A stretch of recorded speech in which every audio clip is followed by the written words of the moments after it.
Assalamualaikum warahmatullahi wabarakatuh.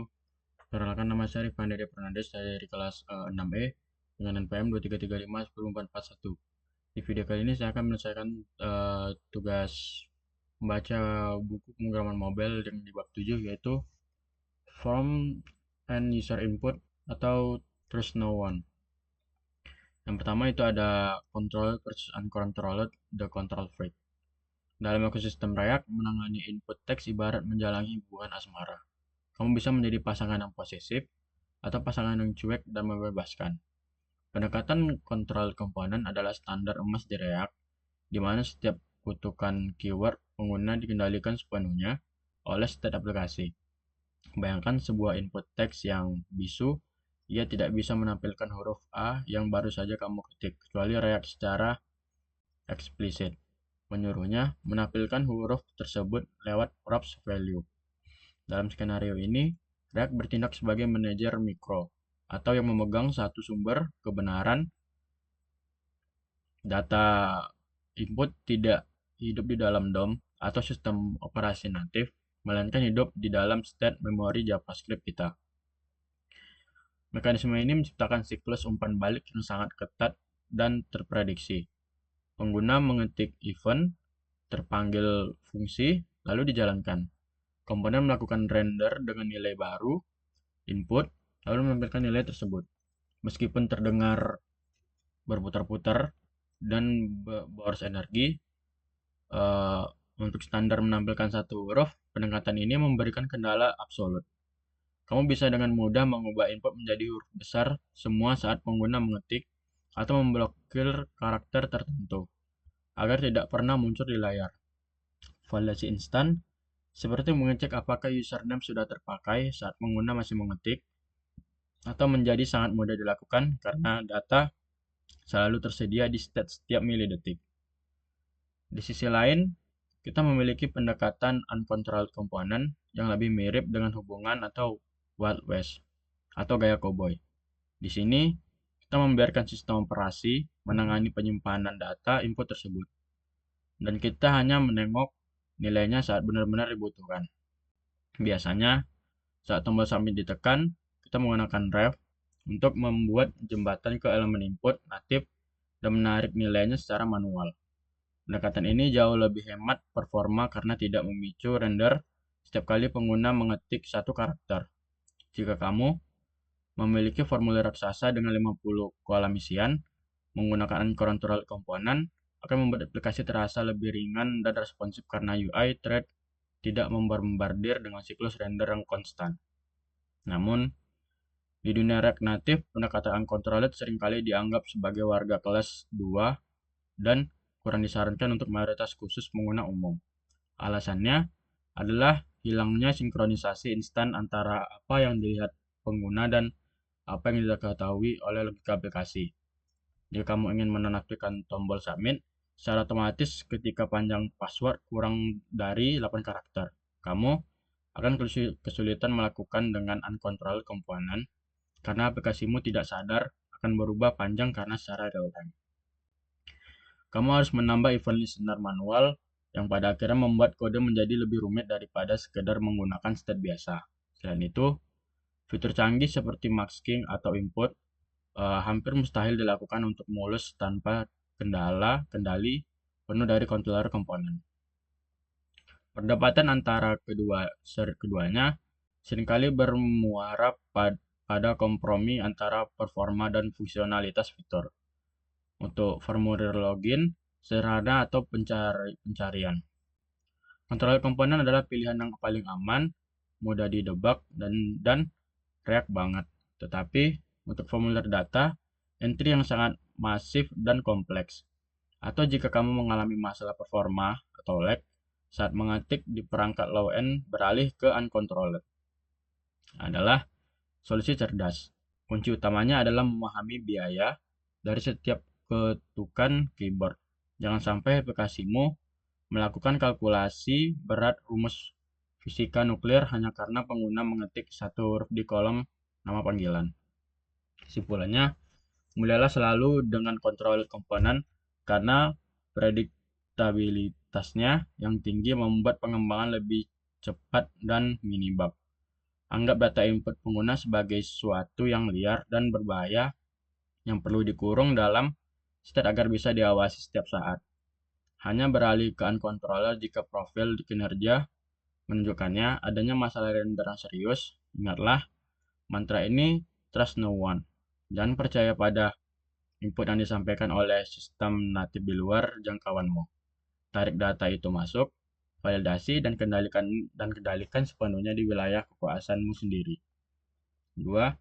Handling keyboard UX atau the invisible enemy. Salah satu musuh terbesar dan sering terlupakan adalah pengembangan aplikasi mobile. Adalah keyboard virtual atau soft keyboard. Di layar desktop yang luas, keyboard fisik tidak pernah mengganggu tampilan layar, tetapi di mobile keyboard virtual adalah monster yang memakai hampir 40% hingga 50% ruang layar saat muncul. Masalah klasik yang sering terjadi adalah the hidden submit button, atau pengguna acik mengisi formulir di bagian bawah layar.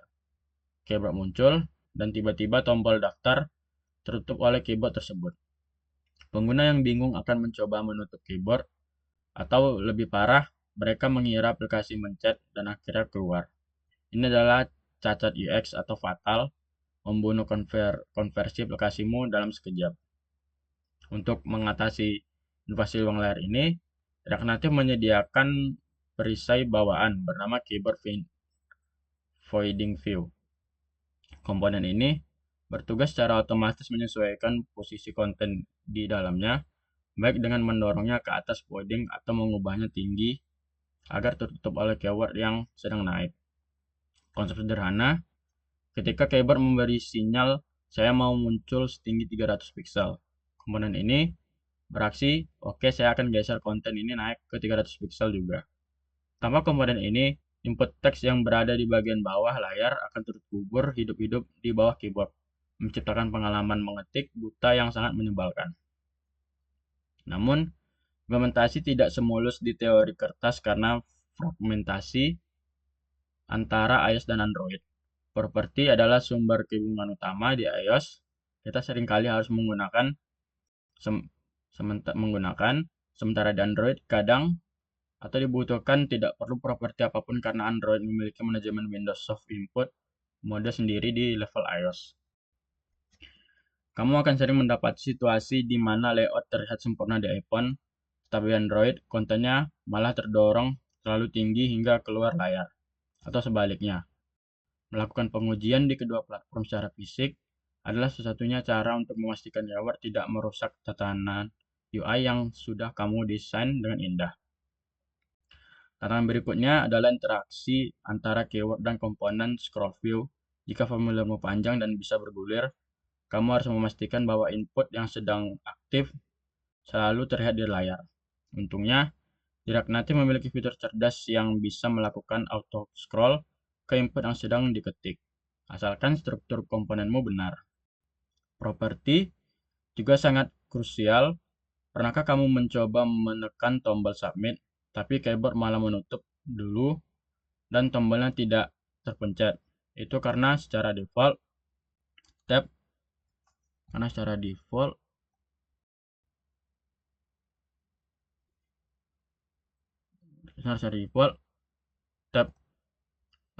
tab di luar input akan menutup keyword dan membatalkan aksi tab tersebut. Mengatur properti ke headline atau always, memastikan bahwa tab pengguna pada tombol tetap dieksekusi meskipun keyword sedang terbuka. Masalah UX sering diabaikan adalah bagaimana cara menutup keyword. Misalnya, dengan cara intuitif, pengguna terbiasa mengetuk area kosong di luar formulir untuk menutup keyword. Tetapi, perilaku ini tidak terjadi secara otomatis di React Native. Kita harus membungkus layar kita dengan komponen dan memanggil fungsi.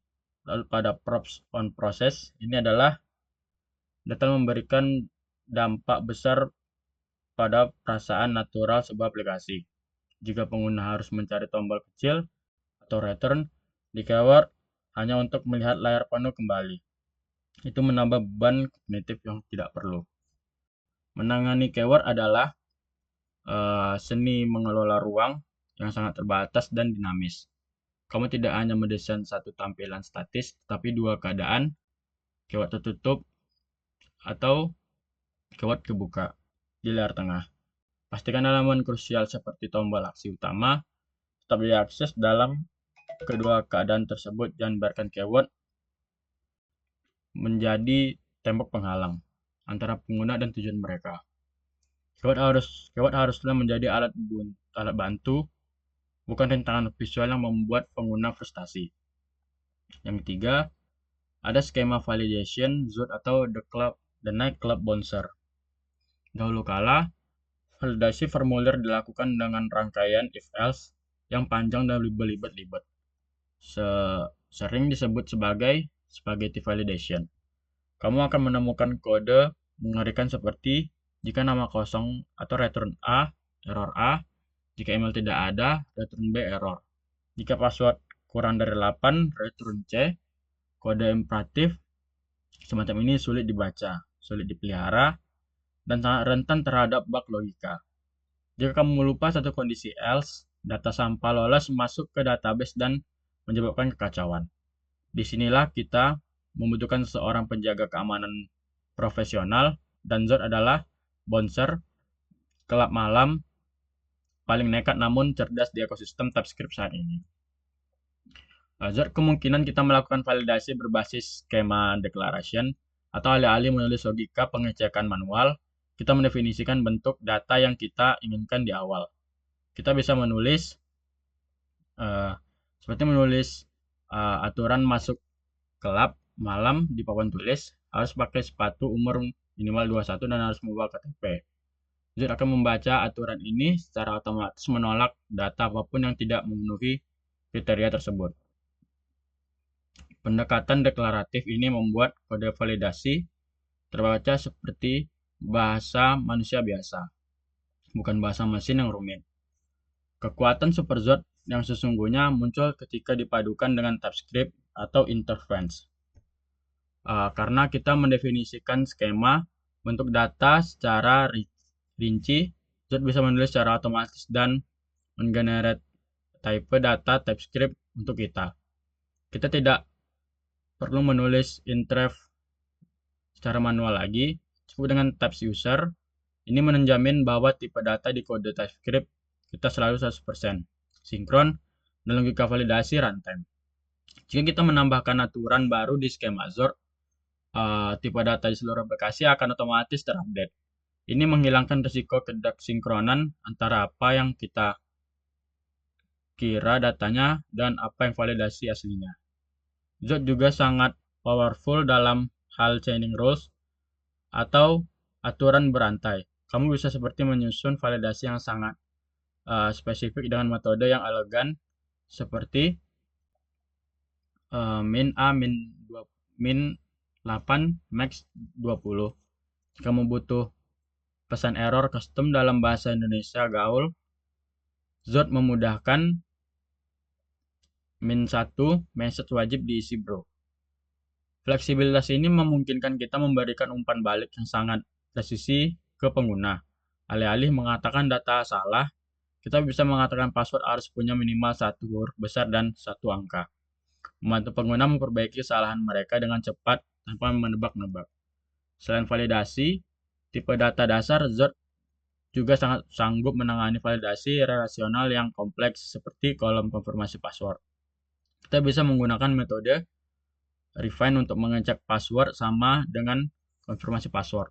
Logika validasi lintas file semacam ini dulu sangat merepotkan untuk ditulis secara manual, tapi dengan ZOT untuk menjadi bagian natural dari definisi skema, ZOT membungkus semua kerumitan logika perbandingan tersebut dalam satu blok kode yang berisi dan terisolasi, menjaga komponen kita tetap fokus pada tugas menampilkan visual, bukan menghitung logika benar atau salah. Integrasi ZOT dalam mengatur kerja input data menciptakan lapisan keamanan pertama yang kokoh sebelum data menyentuh API atau backend. Filosofinya, file fetch jika data input sampah, tolak secepat mungkin di sisi klien, Jangan buang kuota internet untuk mengirimkan ke server hanya untuk ditolak di sana. Dengan Zod, kita bisa tidur nyenyak, mengetahui bahwa hanya data yang benar bersih, steril, dan sesuai format yang diizinkan untuk masuk ke dalam gigabisnis aplikasi kita. Ini adalah bentuk pertahanan terbaik melawan terisu data input. Yang keempat ada state management for forms atau the orchestra conductor, yaitu mengelola state formulir dengan useState bisa memungkinkan cukup untuk formulir login dengan 2 kolom. Tetapi akan bencana performa untuk formulir pendaftaran yang panjang. Ingat, konsep controlled component di mana setiap ketukan memicu render jika formulir memiliki 20 kolom dan semuanya berada dalam satu komponen induk. Mengetik satu huruf di kolom alamat akan memaksa 19 koin lainnya untuk ikut render ulang meskipun mereka tidak berubah. Ini menyebabkan apa yang disebut render thrashing, di mana HP pengguna menjadi panas dan ketika keyword terasa lag atau lambat muncul, kita membutuhkan solusi manajemen state untuk lebih cerdas dan terisolasi. Solusi de facto industri saat ini adalah React Hook From, yaitu perpustakaan ini bekerja dengan filosofi yang unik. Ia menggunakan pendekatan uncontrolled baik layar untuk performa, tetapi memberikan API yang terasa seperti controlled untuk kemudahan pengguna. RHF bertindak sebagai konduktor orkestra yang memastikan bahwa ketika satu instrumen atau input dimainkan, instrumen lain tidak perlu ikut bereaksi. Dengan RHF, mengetik kolom nama hanya akan memicu perubahan pada komponen input itu sendiri. Sementara, setelah formulir tetap diam dan tenang. Isolasi render ini adalah kunci untuk mencapai performa 60 fps pada formulir yang kompleks sekalipun. Dalam konteks React Native, RHF menyediakan komponen pembungkus khusus bernama controller. Karena komponen input React Native tidak mengekspor ref HTML standar seperti web controller, bertugas menjembatani logika RHF dengan komponen UI native. Pola pengguna melibatkan prop render yang memberikan fungsi onChange, onBlur, dan value. Kita cukup menyambungkan fungsi-fungsi ke props memiliki text input atau komponen kostum kita.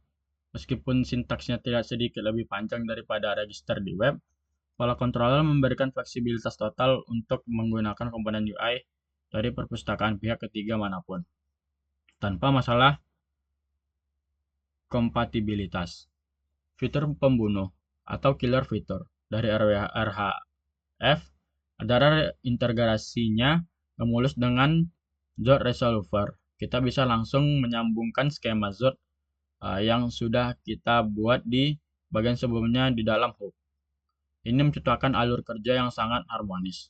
RHF mengurus manajemen state dan event, sementara Zod mengurus logika validasi. Ketika pengguna menekan tombol submit, RHF akan secara otomatis menjalankan validasinya. Zod jika ada error, RHF akan membatalkan pengiriman data dan memberikan objek error yang berisi pesan kesalahan spesifik untuk setiap kolom. Siap untuk menampilkan di UI, kita tidak perlu menulis satu baris di logika if ataupun error secara manual.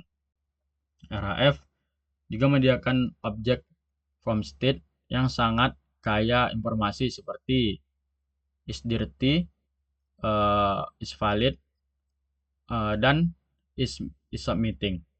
Seperti ini memungkinkan kita membuat UI yang respon dan canggih.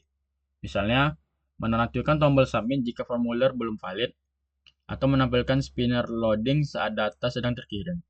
Semua status ini dikelola secara otomatis, membebaskan kita dari keharusan dan membuat puluhan variabel untuk melacak status setiap bagian formulir. Kode ini menjadi jauh lebih bersih, lebih pendek, dan lebih mudah dipahami. Dengan menggunakan React Hook From, kita bisa mengubah tugas manajemen formulir yang biasanya menjadi sumber utama kode spaghetti menjadi struktur yang rapi dan terorganisir. Kita memisahkan ketiga kekhawatiran utama, tampilan UI, logika validasi, dan manajemen state. Pemisahan ini membuat kode kita yang sangat modular dan mudah dites. formulir yang kompleks bukan lagi monster yang menakutkan, melainkan sekumpulan komponen kecil yang bekerja sama dalam harmoni di bawah arahan satu konduktor yang efisien. Yang kelima ada error handling UX atau the empathic messenger. Menampilkan pesan kesalahan adalah momen yang krusial dalam interaksi manusia dan komputer. Salah mengetik saja, pengguna akan merasa bodoh, disalahkan, ataupun frustasi. Seringkali developer menampilkan pesan error teknis seperti error 400 bad request atau invalid regex pattern yang sama sekali tidak dimengerti oleh manusia normal. Tujuan utama di error handling UX bukan sekedar yang memberitahu bahwa ada yang salah, tetap membimbing pengguna untuk memperbaikinya dengan cara yang sopan dan jelas. Pesan error haruslah bertindak seperti guru yang sabar, bukan polisi yang galak. Gunakan bahasa yang manusiawi, misalnya emailnya ketinggalan. Alih-alih format email tidak valid. Waktu penampilan timing, pesan error juga sangat menentukan tingkat frustasi pengguna dan pernah menampilkan pesan error berwarna merah mencolok saat pengguna sedang mengetik atau on change. Bayangkan betapa menyebalkannya jika kamu harus mengetik satu huruf U dan aplikasi langsung berteriak email salah, padahal kamu belum selesai mengetik. Praktik terbaik adalah menggunakan strategi validation on blur saat pengguna pindah dari kolom tersebut atau validation on submit. Biarkan pengguna menyelesaikan pikiran mereka terlebih dahulu, baru kemudian kita evaluasi hasilnya. Koreksi instan hanya boleh dilakukan untuk hal positif, seperti indikator kekuatan password yang berubah di merah ke hijau. Posisi penampilan, pesan error juga harus kontekstual. Pesan error global yang muncul di bagian paling atas halaman seringkali tidak efektif karena pengguna harus mencari-cari sendiri kolom mana yang salah. Solusi terbaik inline error yaitu teks merah kecil untuk muncul di tepat bawah kolom input yang bermasalah. Ini mengurangi beban kognitif pengguna karena masalah dan menjelaskan solusinya berada di satu titik pandangan yang sama. Jika formulir sangat panjang, biasanya aplikasi melakukan auto-scroll ke kolom error pertama saat tombol submit ditekan, sehingga pengguna tidak bingung kenapa tidak terjadi apa-apa. Selain teks, penggunaan isyarat visual sangat penting untuk aksesibilitas. Jangan hanya mengandalkan warna merah untuk menandakan error, karena pengguna buta warna mungkin tidak melihat perbedaannya. Gunakan kombinasi perubahan warna border menjadi merah, penambahan ikon tanda seru, dan teks penjelasan. Animasi getar pada input yang salah juga bisa menjadi sentuhan UX yang bagus. Meniru gestur kepala manusia yang menggeleng, bukan begitu, semakin banyak indera yang kita libatkan, semakin cepat pengguna menyadari dan memperbaiki kesalahan mereka. Penting juga memberikan pesan sukses atau validasi positif jika pengguna berhasil membuat password yang rumit. Berikan tanda centang hijau atau pesan password yang kuat banget. Ini memberikan keputusan psikolog yang kecil yang memotivasi pengguna untuk melanjutkan proses. Interaksi formulir adalah percakapan dua arah, jangan hanya diam saat benar dan berteriak saat salah. Apresiasi usaha yang pengguna yang sudah meluangkan waktu mengisi data di layar HP yang kecil. Terakhir, hindari jalan buntu atau dead ends dalam pesan error. Jika terjadi kesalahan jaringan atau server saat submit, jangan bilang gagal. Berikan tombol coba lagi atau retry. Atau saran tindakan lanjutannya dalam pesan koneksi putus, coba cek wifi kamu ya. Jauh lebih membantu daripada networking error. Atau error handling yang baik adalah jaringan pengaman yang menangkap pengguna saat mereka jatuh, membantu mereka berdiri kembali, dan menuntun mereka ke garis finish. Ingat, error adalah kesempatan untuk menunjukkan bahwa aplikasimu peduli dan siap membantu, bukan sekedar mesin yang dingin yang kaku. Keenam, integrasi keislaman dari The Gatekeeper of Truth. Dalam bab 7, kita memegang prinsip trust no one. Kita belajar bahwa input dari pengguna tidak boleh diterima begitu saja dan harus diperiksa validasi dan disaring agar tidak merusak sistem prinsip kehati-hati dalam menerima data yang sangat selaras dan ajaran Islam tentang menjaga kebenaran informasi. Yang pertama itu ada validasi input dan konsep tabayun yang dalam Quran surah Az-Zuriyat ayat 6 yang artinya, hai orang-orang yang beriman, jika datang kepadamu orang fisik membawa suatu berita, maka periksalah dengan teliti agar kamu tidak menimpa satu musibah kepada suatu kaum tanpa mengetahui kepadanya. Jadi validasi from ini adalah bentuk tabayun digital. Bagaimana kita mencegah SQL injection atau script berbahaya masuk ke database aplikasi. Seorang muslim harus mencegah fitnah dan hoax masuk ke dalam hati dan pikirannya. Setelah informasi, Skadzor menfilter email. Yang kedua itu adalah controlled input dan malaikat pencatat. Dalam Quran surat Qaf ayat 18 yang berbunyi, yang artinya, tidak ada suatu ucapanmu yang diucapkan, melainkan ada di ikatnya malaikat pengawas yang selalu hadir. Sebagai pengguna, saat kita mengisi formulir, baik status medsos, komentar, ataupun data pendaftaran, ingatlah bahwa database langit juga sedang melakukan input handling sebagai developer. Kita bertanggung jawab untuk membuat form yang digunakan untuk kebaikan dan bukan memfasilitasi input maksiat atau penipuan. Yang ketiga itu ada error handling dan adab memberi nasihat. Dalam Quran surat Toha ayat 44 yang artinya, maka berbicaralah kamu berdua kepadanya dan katakan yang lemah lembut, memudahkan ingat atau takut. Bahkan kepada Fir'aun pun Musa memerintahkan bicara lemah lembut. Maka pesan error di aplikasimu, maaf format email salah, adalah bentuk nasihat digital. Jangan buat pesan error yang kasar atau input bodoh atau membingungkan. Tuntun pengguna kembali ke jalan yang benar atau valid state dan dengan kasih sayang. Di sini ada rangkuman. Yang pertama itu adalah controlled versus uncontrolled, kendali penuh atau performa, yang isinya itu ada controlled default, uncontrolled juga mantra. Yang di bagian keyboard UX atau musuh tak terlihat, ada keyboard avoid thing atau demisial. Yang ketiga itu ada skema validation dengan ZOT atau satpam data, itu ada iteratif ataupun type safety. Yang keempat ada React hook from, management state, atau ada isolasi render ataupun controller. Yang kelima itu ada error handling UX atau pesan empatik, theming, dan kejelasan.